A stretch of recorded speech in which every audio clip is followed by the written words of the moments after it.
one of the things that I wanted to talk to you a little bit about today was we've been hearing a lot about resources that are available.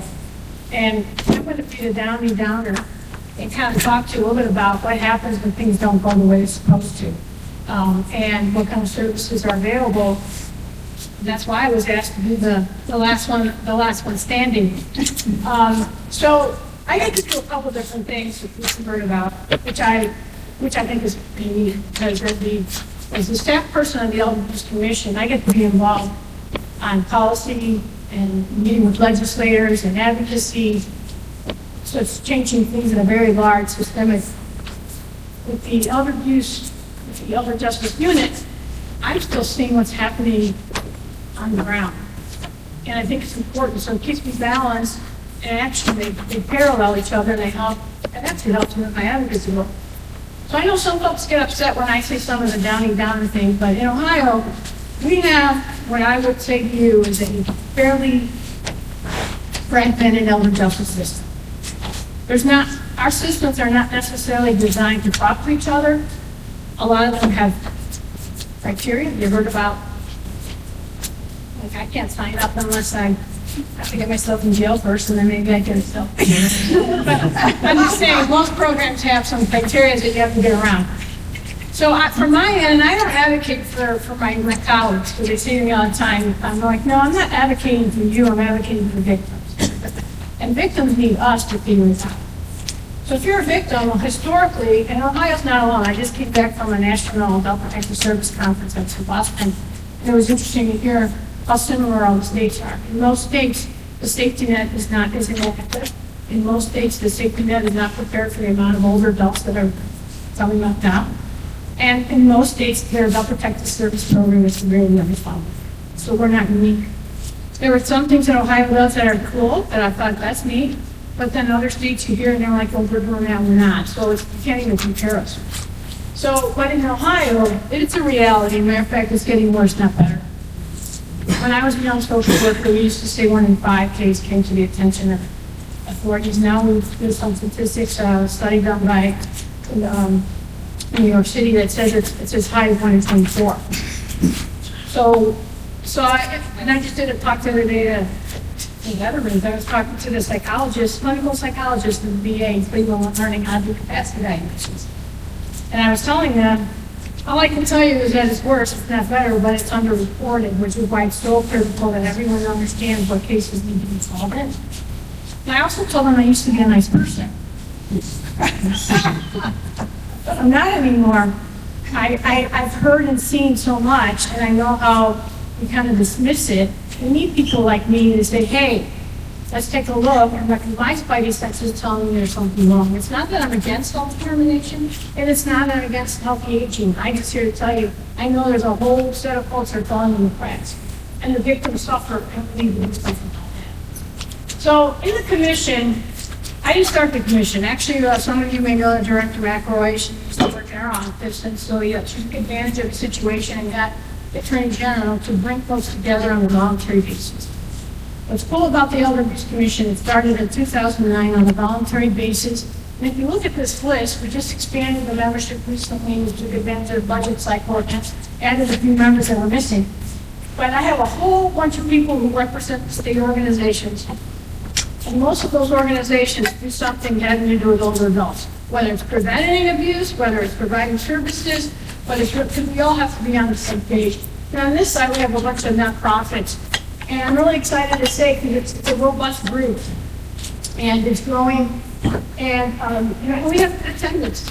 Judy's been a member of she's our chair, and I think you've been a member almost since the beginning, if not pretty close, but not from the very and she represents the chair, but she also represents the interest of older adults.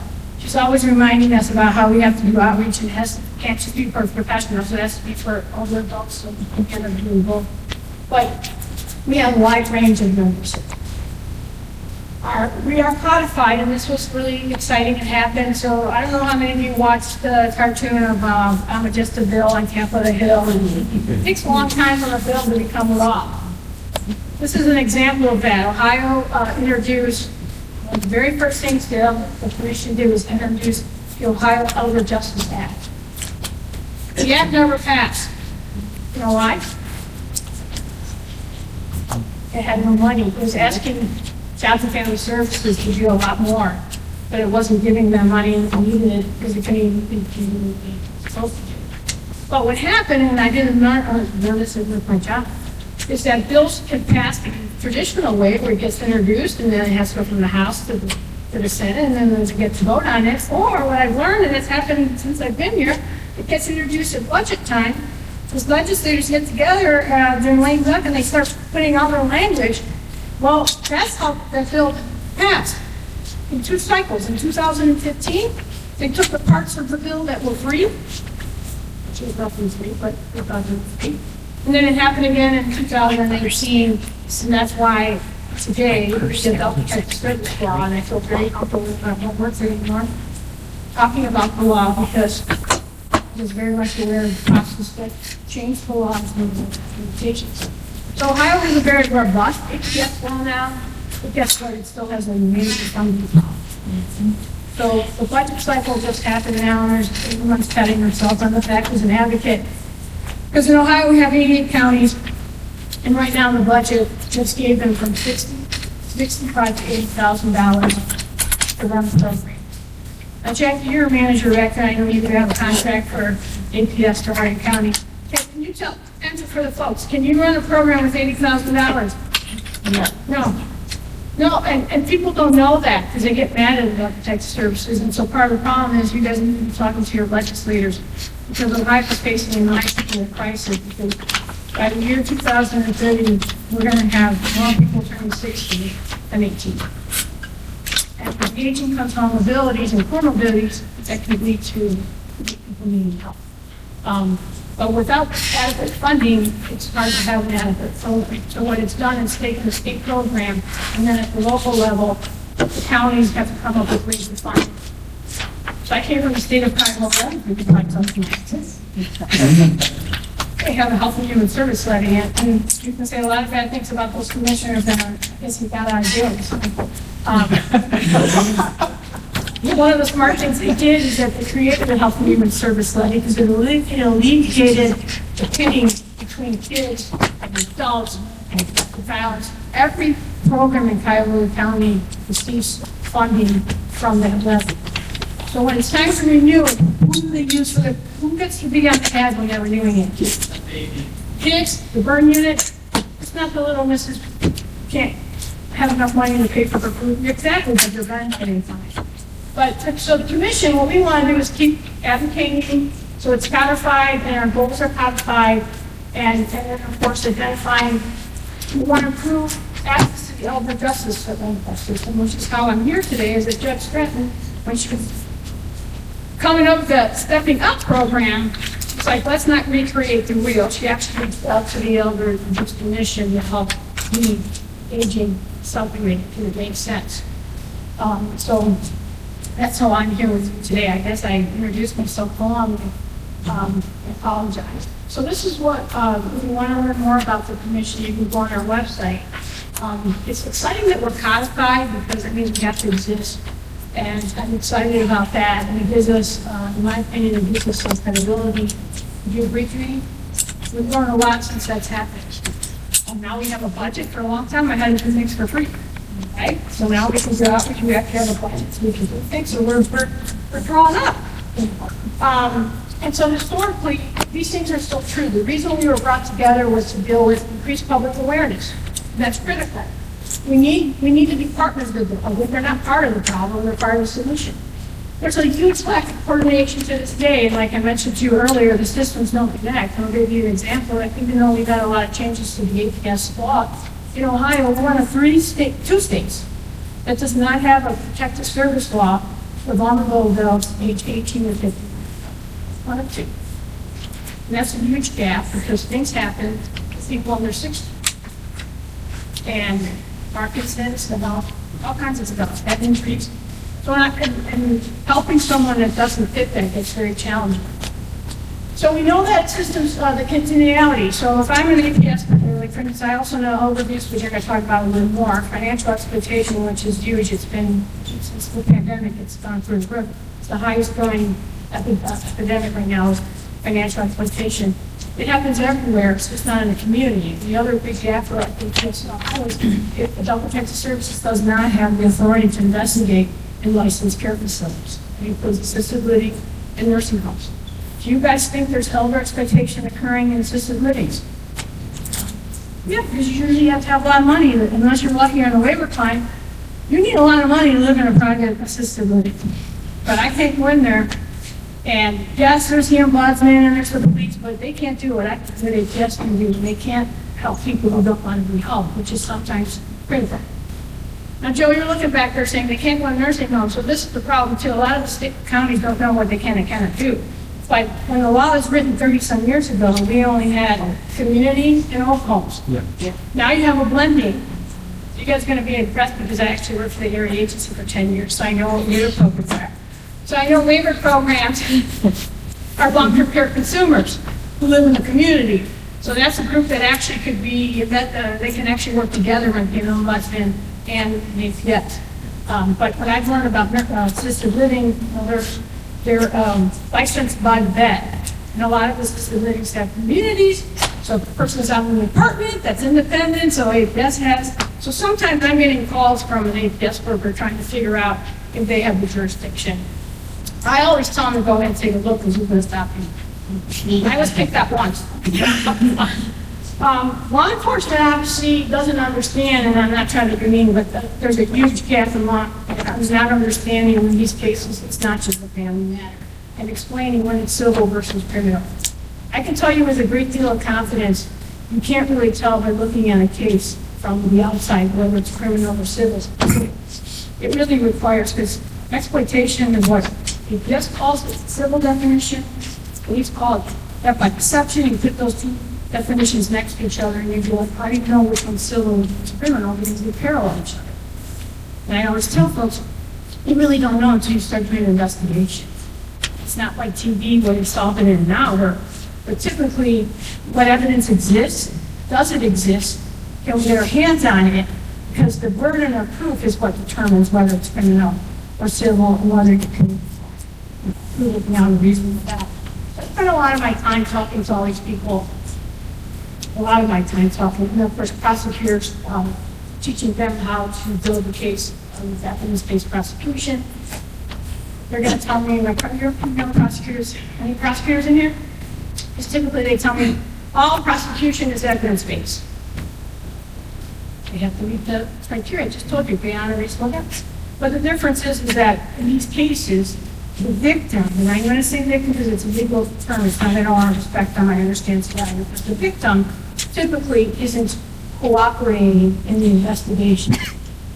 So how do you build a case without the victim's testimony? Of course, they're going to challenge them too, but then you have to remind them that's usually how you prove a homicide. Typically not there, right? You're building a case with other evidence. So what other evidence exists and working with that? Victims can't cooperate for lots of reasons. Sometimes they don't know a crime occurred because they've been lied to or they have some dementia issue. Sometimes they don't want anything bad to happen to their loved one. They want you to stop it. But they don't want their son or daughter in jail. And no offense, that's really a tough thing to say. I want my son or daughter in jail. But working with them around it and building it, we've had a lot of success, and it makes me happy. I love getting the bad guy. Because we don't send the message that getting the bad guy is a crime, we can continue. So the initial recommendations match those the areas of concerns. And to this day, we're still working from that. So our really big goals is we know in Ohio we have to increase collaboration. We have to work together. We have to, where are the gaps? So I'm a big fan of collaboration. I'm not a big fan of blaming systems and who didn't do their job and why did that fail. But where's the disconnect? And where can we bring it together? And if we all do a little bit differently, can we close those gaps? And where do we need to advocate for new laws because what we're doing right now doesn't work? It's really important that we work together and not kind of blame each other. So policy to practice is the big one because laws can affect what we do on a daily basis. Laws, I know we just recently had a conference on our Abuse Awareness Day. Our policy committee actually looked at trauma-informed care, and how do we respond to older adults when they've been victimized, and actually talk with them about what happened and when it happened. And it was interesting because we'll realize that most of us, some agencies have made some efforts in looking at trauma-informed care and applying it. It's a little bit more challenging when you're looking in for like organizations like Adult Protective Services who basically have to respond to anyone. There is an opportunity for us to remember that we're dealing with people and that their exploitation doesn't define who they are. They're a victim of that. And to honor that, but also not to blame them. And that becomes a big problem, because I've even heard, even some of us, sometimes, for instance, we were talking about scams the other day. We were talking about how a victim of a scam is one thing that really drives me nuts when I hear it. They willingly gave their money to the scammer. So they fell for the lie and the deception. And they wanted to believe the lie and deception, because if I got that money, and you talk to older adults, a lot of times it's not about them. They're going to use that money to help their families, and that's why they fall victims. So it's, and not all of them, obviously some of them want the money for themselves, but I'm just explaining that it's really getting at how did it happen, under what circumstances did it happen, and if they consented, again, what circumstances did they consent? Because that can affect whether you can actually pursue a criminal case. Because deception, by the way, theft by deception is a criminal in charge. Or if the person's been intimidation, or what's the other one? Intimidation and impersonation. Now my Cubanism's coming in, I'm forgetting how to speak English. Intimidation is, no officers in here, nobody can help me with that? Because I'm going to remember after we're done. Of course, all the born in the over. Oh well. So this was a big change that I found out in the APSA that's going on in Ohio that isn't happening in every state. So in Ohio, all the counties are required to have this happen in APS law in 2015. This is one of the things that we're free. Every county has an interdisciplinary team, which means if you have an older adult and you're having problems or a challenge with that, you should be able to contact your Job and Family Services to find out, can I present this case? I want some help. And that's a great resource, and it's good because APS is there along with a lot of folks that we were talking about, domestic violence, law enforcement, legal, civil, a bunch of these. This is a bill that I think is interesting. I think he had a good, he had the right idea, but Senator Wilson, this was in 2018 when the rest of the Elder Justice Act was embedded in the language. It added some things for adult protective services. One of the things that APS is a good place for you to start is because by law they have to cross-report. So if a case comes in and it doesn't meet APS criteria, is it a crime occurred, they have to make a cross-report to police. They have to make a cross-report if they're in a facility to the health department and the ombudsman. What we were trying to do was, when they added that cross-report, was that we would catching people instead of falling in the cracks. And by the way, my last slide is my contact information, because if you don't know how to get a hold of your county Job and Family Services, I can help you. But it did codify the commission, and I talked about that already, which made me happy. It expanded the definition of exploitation, because in most states, we had a very, very, very limiting definition of exploitation. We had the word caretaker there. So APS would only screen in the case if the exploiter was the caretaker. I know you don't like that. So the person providing care. APS uses caretaker. I think the aging young used to be caretaker. And don't ask me how to translate that in Spanish. But it's important that when they expanded it to a person, because what the folks are doing is exploiting the relationship. And in most of these situations, it starts out very friendly, and there's usually very often a dependency. I need help, and I have money, or I have means, or I have a house, I have something, even a Social Security check, it doesn't feel a lot. I'm able to help you, and I have no money, and that's how they get married. I remember the case I had in Cuyahoga. He was a retired Navy SEAL. I got called at 12 o'clock at night when the police went to the house to do a home invasion.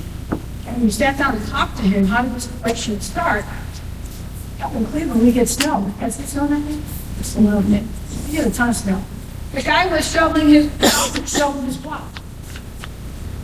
And it started off very cool. Oh, wow, that's great. But he went from shoveling his walk to moving in his house to moving his drug ring in the house. But this thing was a Navy SEAL, which means he was, at one point, was very able to take care of himself. But it just shows you as people get older, there can be some comorbidities and different things going on, and they can all become vulnerable to abuse. So when I got the call, I said, we don't have any money, we don't have 20%. And I asked the police officer, I said, you guys taking care of the bad guys? And he said, and then he said, so I'd like my older adult to be taken to get checked out for the ER. Because they found out later that they prevented him to go to his dialysis meeting. Because they were no longer needing him. They were just after his resources. They had already gotten him to sign his house over, so his funds over. But it was good because when we got there, we were able to do that. And when I had to take it to the hospital, this is what the reality of it. CPS doesn't have a magic wand. I can't have someone admitted unless they have medical necessity and all that other good stuff. In the old days, you could do a social admin. That's really old. You cannot do a social. Hospitals want to know how they can get paid. So I got lucky that the bad guy was stupid enough to not have him treated because I was able to, when they went to the ER, he was admitted. Then I got an evaluation and all the other good stuff that APS likes to do. So we were able to help him and intervene and then reconnect him with his family. Because I know some people think APS, we only just put people in nursing homes, but that's not true. That's not true. So the other big thing that we did that's a big problem, and this is what I thought the slide was, Senator Wilson knows that we need more money. He knows that APS doesn't have the money. So he was like trying to incentivize folks to act, and not aware of that accounting that actually access is. But what he created, this bill passed, the commission was very supportive of this bill, that's why it's up there, is that when somebody gets caught, and in addition to the penalties of what in the title that up to $50,000 fine will be added, that will be kept at the county to help fund their program. So what he's trying to do was, besides the state, can we generate some dollars for this program? I'm not aware, but I think his heart was in the right place, but I'm not sure how practical it is. What do most, let's have another one. What do most bad guys do with the money they steal? Do they keep it? No, they spend it. But sometimes they buy a boat or a house, and so you could collect it, but he's on the right path. He also cleaned up a little bit of VHS law and mandatory reporting because apparently I found out too, I learned about financial investors. There's different terms that we use and some are not codified. So that was cleaned up so it's very clear what type of financial investors are mandatory reports. So Esther's law was another law that we got very much behind.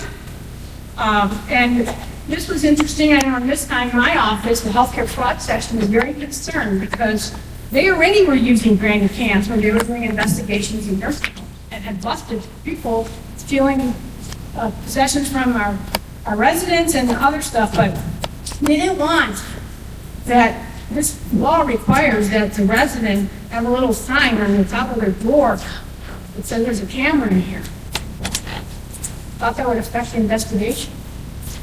So we actually advocated for the law, but we wanted to carve out. So when there's an active investigation, they wouldn't have to get that. But this is kind of cool because it allows, it's a true story. It's built on a son who was motivated by the abuse he saw his mom endure.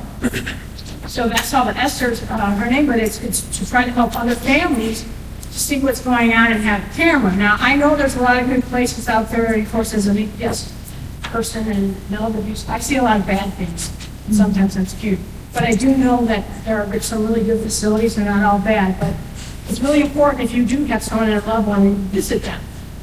Because the ones that end up most vulnerable are the ones that no one's visiting. And they're a little easier to manage. So, you brought up a law which I forgot to mention, but I'm going to mention. But this one's another one that we've advocated for years. In Ohio law, the APS penalty for not reporting used to say that it was up to a fine of $500. But now it's parallel, so the mandatory reporting now have the same penalties for child abuse, and adult abuse have the same. It could be up to a fourth degree misdemeanor. Now, I don't think it's going to motivate most people not to make the call, but I do think most mandatory reporters make the call because they have a concern. So before I go to the next one, we do have I totally forgot about House Bill, because my nose was in it. Sometimes when you're so close to something. But one of the things that recently passed was a legislation in Ohio, which is Bonnie referenced it, which is House Bill 23, which is going to require first responders and police officers to receive at least 2 hours of training on how to handle people with dementia. See that correct? And it's cool, but first we were all excited. Of course, most people do the work, 2 hours is probably enough to get them to know enough to recognize it and maybe ask for help. But 2 hours, but it's a start, because obviously I think understanding dementia is more than a 2-hour training. But I think it's a good start. But it's starting with the cadets. So it's in our office runs a pod, and we run a training program. So for new cadets, it's going to be added to their curricula, so it'll be part of to learn. The next step in that law, the legislation, is to develop advanced training for existing police officers. And there's going to be an online portal for them. And of course, they can request someone like me to come to them and teach them. But it's exciting that it's happening. But this is your slide to show you how complex Ohio is. We do not have a one-stop shop. It's really, you have to know several things. You have to know how old the person is. You have to know if they have any vulnerabilities, whether they're physical or mental. You have to know where they live. Are they in the community? Are they in a facility? And then you need to know who's the bad guy. Is it a family member? Is it a professional? Is it a stranger? Is it someone that's calling across the country? All those things can affect who has jurisdiction, which is how and why they created the Elder Justice Unit. So the Elder Justice Unit, what I like about this job is that I've been doing the director of this program since 2015.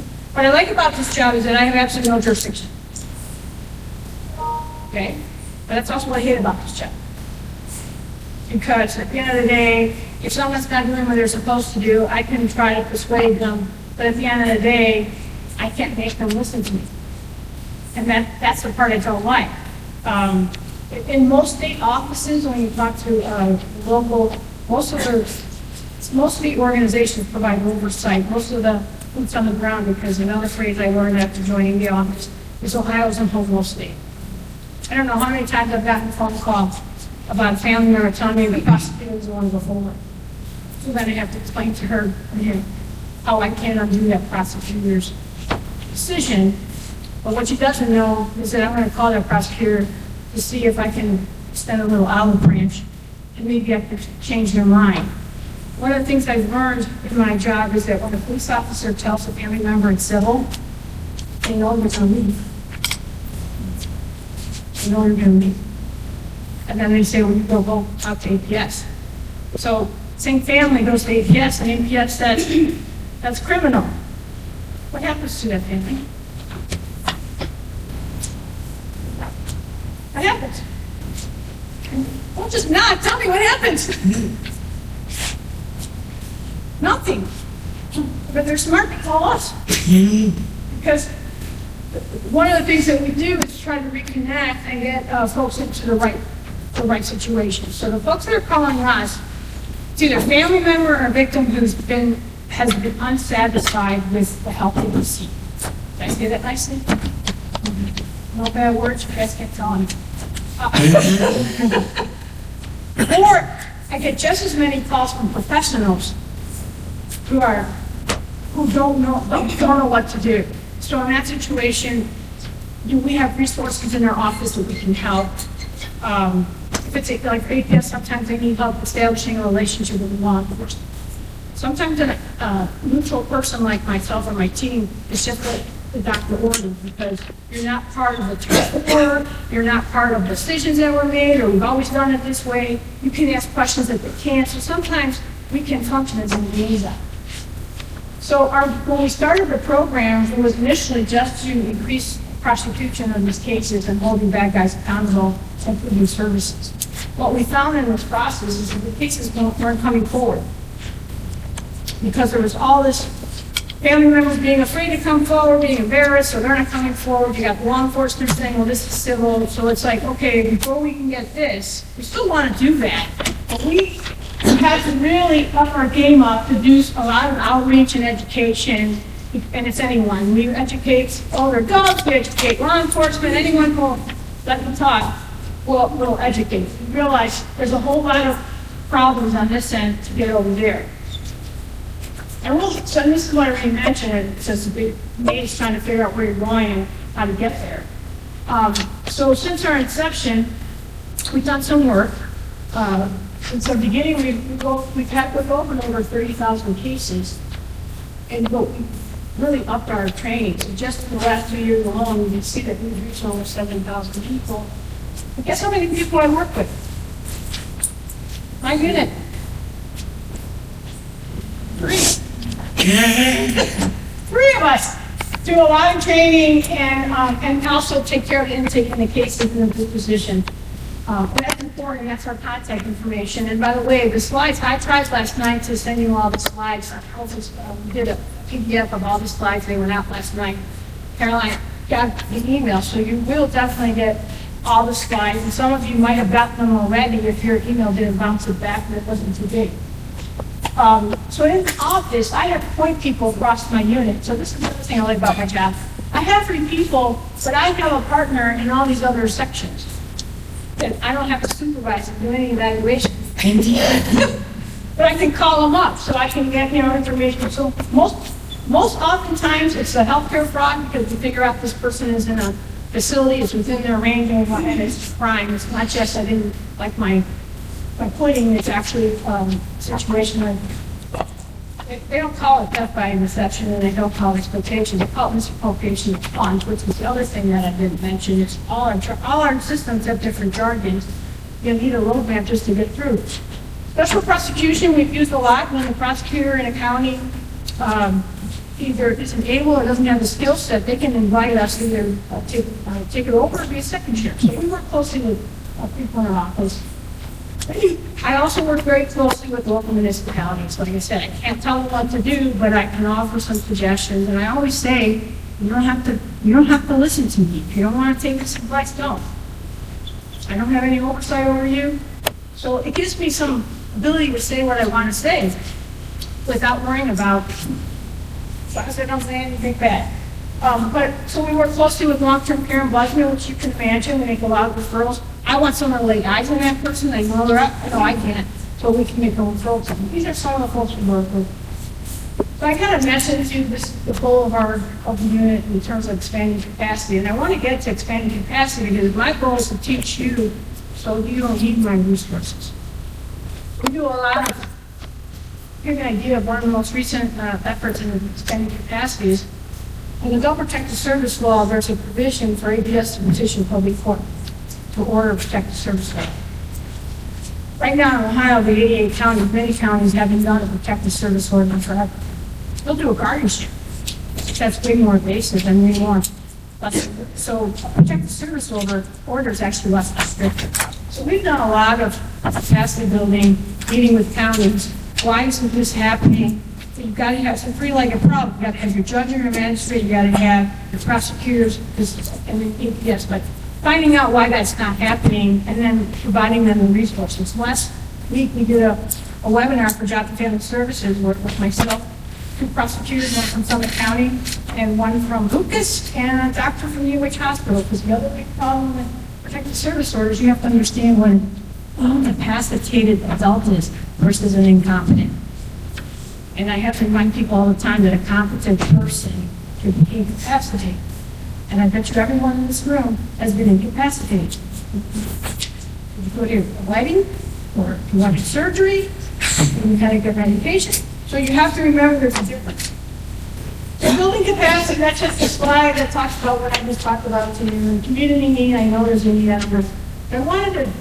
That's a big one. The challenges that, the challenges that people face are very real. These cases are messy and complex. So it's really important that we look at them individually. And that's why when someone comes to our office, I ask a lot of questions because I'm trying to figure out where the disconnect was.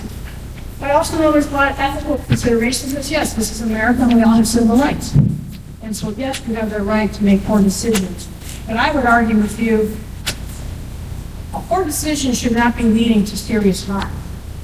And so it's just not the decision they're making, but what's the consequences. So when am I going to challenge capacity? It's typically because there's a whole lot of badness going on.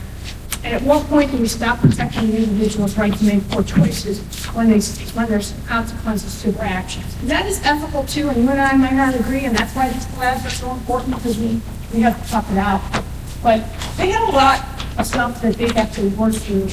And the other thing is, our society to this day is pretty good at blaming the victim.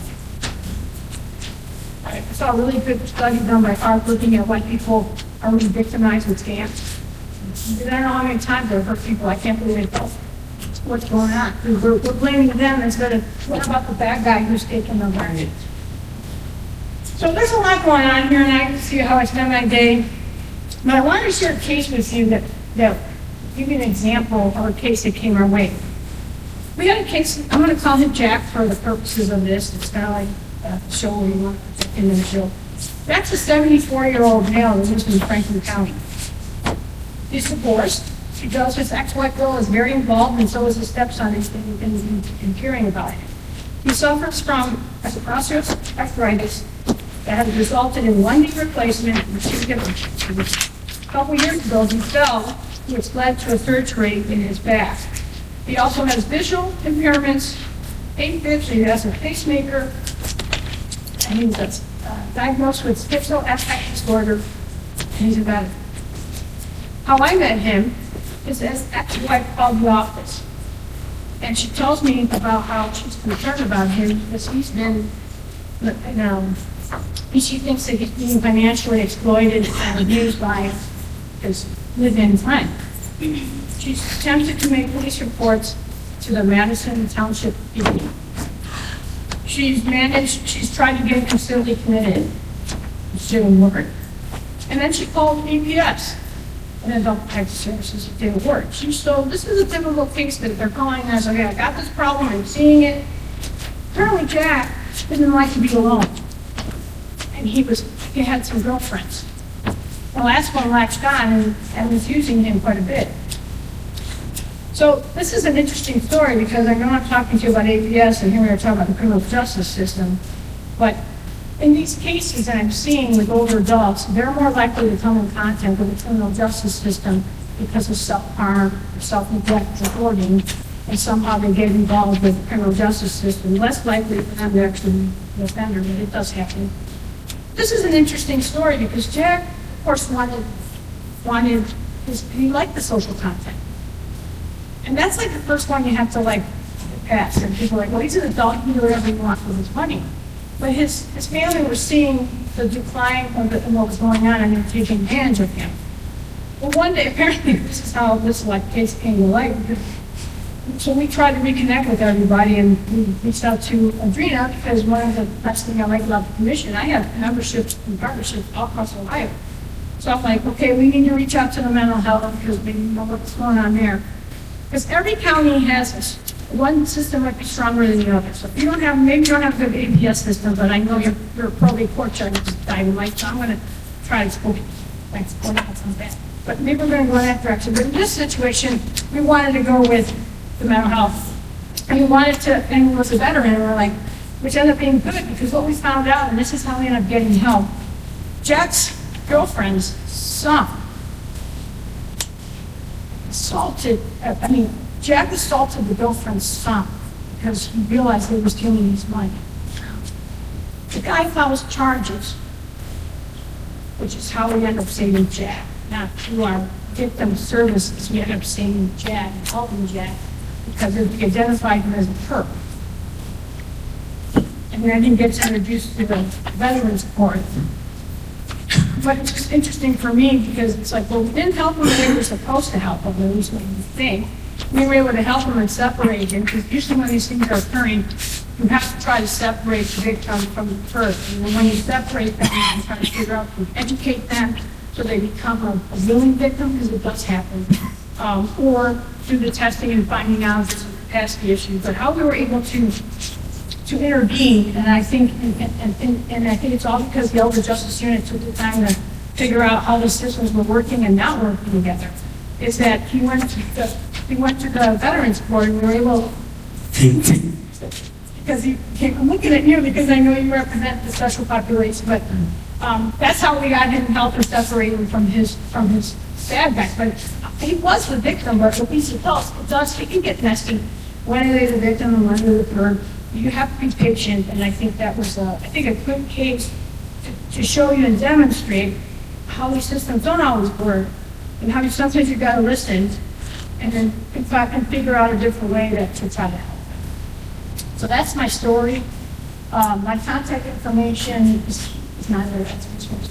That's my contact information and my email address, and that's probably the best way to reach me as well if you have questions. We do a lot of trainings, so if any of you are interested in having the Elder Justice presentation come to you, feel free to reach out, and I'm happy to answer any questions that you might have.